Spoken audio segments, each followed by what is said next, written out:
All right, breaking news coming in. The US president has upped the ante on his tariff war against India.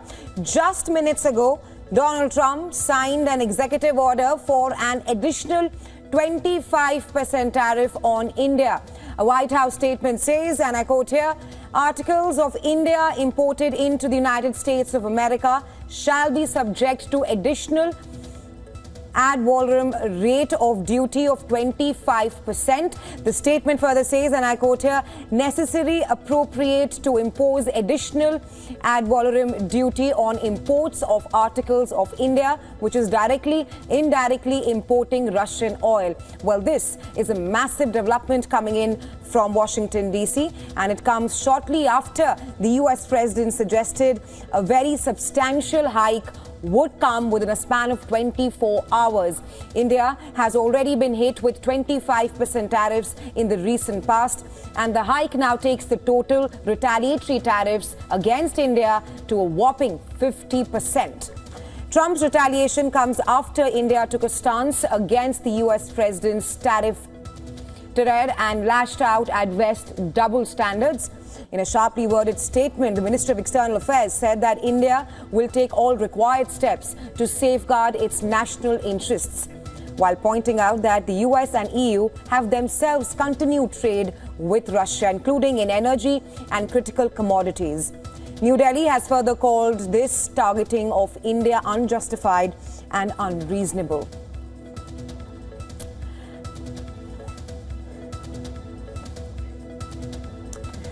And well, for more on this, our correspondent Susan Kharani is joining us live from New York. Hi, Susan. Trump has now slapped a total of 50% tariff on India. What's the latest on this? Right. As you mentioned, 25% ad valorem, which is a tax on the value of goods on all Indian imports into the United States. This kicks off 21 days after the order is signed, with a narrow exception for goods that are already in transit. Now, there are some exemptions and exceptions. It does not apply to goods already protected under specific national security rules, items already accepted in prior executive orders, and certain U.S. foreign trade zone articles admitted under quote unquote domestic status. Those are the exceptions, and this executive order, of course, just came out a few minutes ago. Prior to this, yesterday, Nikki Haley, former presidential candidate for the Republicans that was running against Donald Trump, said in an X post that while Indian tariffs may be justified, but to offer a country like China 90 days of grace period and punish a key ally like India so quickly like this is unfair and not the right policy. So we're seeing some voices, even within the Republican Party, come out against how President Trump is conducting these tariffs against a key ally being India. Right, Susan. We'll, of course, be tracking this very closely, but thanks for getting us the latest and joining us on Race to Power. All right, for more on this, we're now being joined by Jayant Krishna, Senior Fellow, Center for Strategic and International Studies, and he's joining us live from New Delhi. Welcome to WION, Mr. Krishna. First up, of course, a total of 50% tariff on India. The burning question right now is, what options does India have right now? See, it is extremely unfortunate what has happened. It negates all principles of a win-win negotiation, and the entire war is being fought on President Trump's social media handle, devoid of any deliberations, discussions, an open dialogue. It's extremely unfortunate. This kind of 50% tariff, additional 25% tariff on all Indian imports. I think the only option India has is, it can perhaps gradually look at alternate oil supply sources. But obviously, we can't stop buying completely from Russia for one simple reason, because no other country provides oil to us at a rate at which Russia provides, right? But we can give them a roadmap that how we will gradually reduce, And as far as the defense equipment is concerned, that is something which India is not buying new defense equipment as much from Russia. It is only the legacy equipment that we have bought, defense equipment that we have bought. You need maintenance spares, you need enhancements on that, and because of which some part of that goes into it. But oil, I think India now with the 50% tariff has no option but to have a roadmap of a gradual reduction in the Russian oil imports and negotiate with all countries, including US, if they can provide us oil at a comparable rate or Right. So it's not a win-win game being played at all. It's extremely unfortunate, and he has brought an extraneous issue into the trade negotiations. Ideally, where you buy your stuff from, it should not be a part of tariff negotiations at all. But this is extreme, negative strategy being pursued.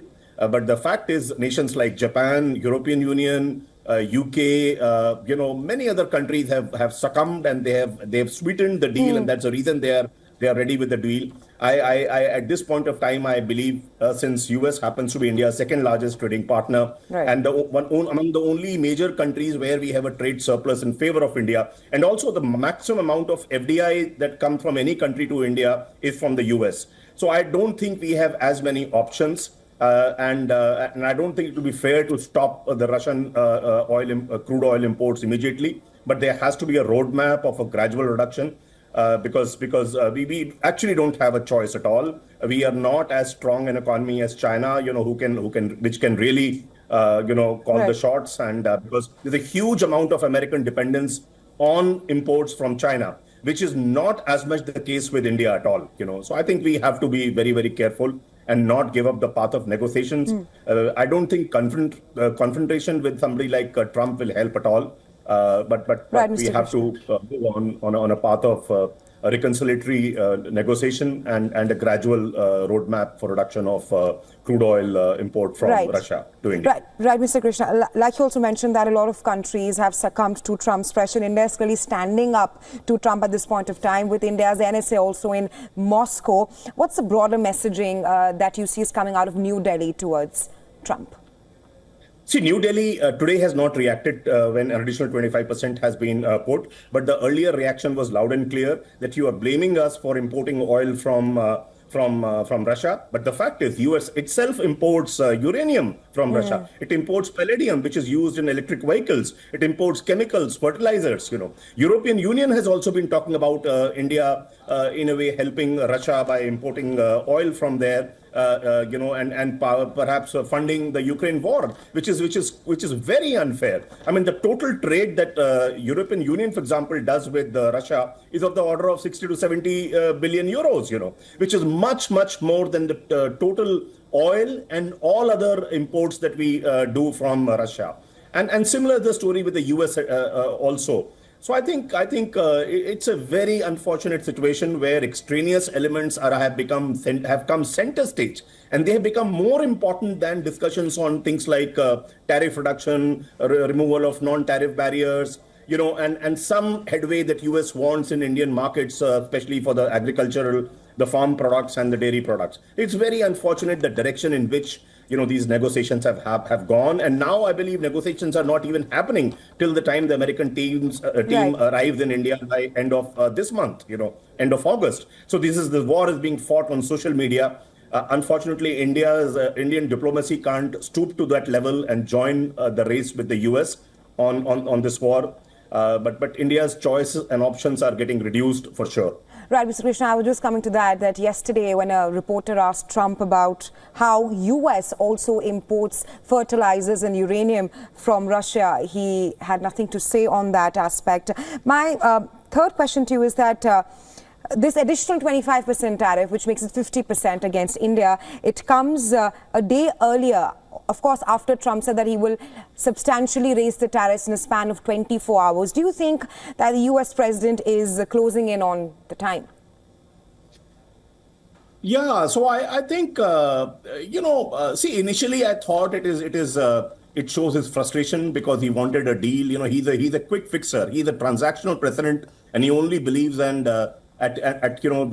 at winning at any cost. He doesn't care for how other nations suffer. He doesn't care for what happens to Indian farmers and dairy entrepreneurs. He only bothers about himself and for his country. Which is a very in an era where more and more the world needs to behave more multilaterally. He's behaving absolutely unilaterally, which is very unfortunate, making America great again at the cost of rest of the nation suffering. It is extremely unfortunate. And, unfortunately, we have fewer options, the kind of tariff he has imposed on us. If you look at our immediate competitors for goods that we export to the US, right? European Union, Malaysia, Indonesia, Japan, South Korea, Sri Lanka, Vietnam, Taiwan, they all are in the range of 10 to 20%. So how would we compete when the competition with these countries, which will have a tariff of 10 to 20%, and our tariff goes up to as much as 50%. I mean, there is no way we can compete. No export order has these kind of margins that the exporters are reconciled to a lower margin and yet export. In fact, it will break the backbone of Indian exports to the US to a very large extent. Right, Mr. Krishna, while we're talking about the double standards of the West and how India is standing up to that, given the current circumstances, earlier we were talking about 25%, but now a cumulative 50%, how prepared perhaps is India under the current circumstances to face the Trump tariff? See, with the US, India is not prepared, I'm afraid. We can say whatever we want. But, the good thing India has done is India is not just laying all eggs in the American basket when it comes to our exports. India has signed free trade agreements or equivalents with Australia, with United Kingdom, with the, UAE, which is the, with UAE they have signed, and now discussions are happening even with the change of regime in Canada. Some discussions have started for FTA between Canada and India, and even with the European Union, we have made good progress for FTA negotiations. So I think India is trying to diversify. That's a very good strategy. But having said so, US is US, the world's wealthiest country, the highest GDP country, and our second largest trading partner. You can't wish them away. You can't write them off. So we have to, I don't think we should succumb in terms of our farmers and dairy products. I don't think we should show a lot of leverage there. But I think oil imports from Russia is something that we have to, over a period of time, reduce. Otherwise, we are faced with a situation where it's a temperamental president that we have in the US, and his behavior, his outburst depends on which side of the bed he gets up from. It's very unfortunate, and we really have to. We really don't have. It's a Hobson's choice for India. Unfortunately, that looks like a writing on the wall. Right, Mr. Krishnan, of course, just to add to that, Trump's tariffs against India, 50% comes after multiple rounds of negotiation. Of course, the bromance between Prime Minister Modi and the US President. Where does all of this leave New Delhi-Washington ties moving forward?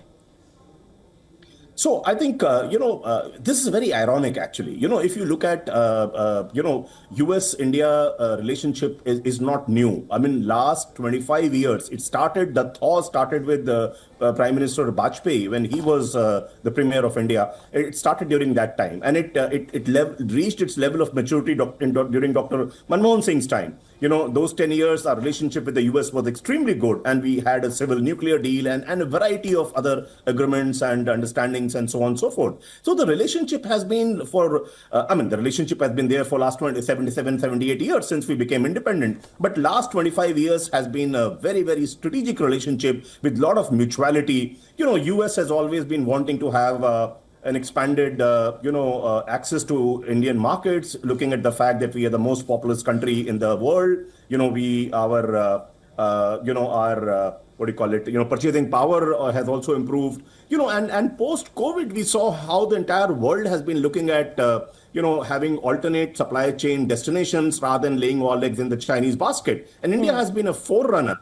And US wants to patronize India, has given enough signals to show that they want to use India to address the Chinese economic aggression, right? Look at Indian diaspora; it is so strong in the U.S. With the average income of Indian diaspora in the U.S. being 2 to 3 times of an average American. So I mean, everything suggests that this relationship is far too strategic. But what's happening on the tariff war, on the trade war, is negates all that very and the so-called friendship between the Prime Minister Modi and President Trump. Unfortunately, it has not yielded any economic benefits. On the contrary, it is one of the highest tariffs which have been imposed on India on something like a oil export.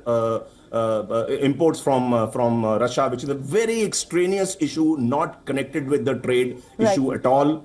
I have a feeling India should also take it up with WTO, that it's going in the wrong direction. But the fact is, who cares? I mean, does America care about even if WTO wants to intervene? It's a very extreme, very unfortunate situation. I don't think India has too many options but to move. And even if a full-blown bilateral trade agreement doesn't see the light of the day very soon, I think we should have a mini deal as early as possible so that there's a rollback on this 25 and now 50% tariff. Right, Mr. Krishna, thank you so much for joining us here on WION and sharing your insights with us on this news. Thank you. A pleasure.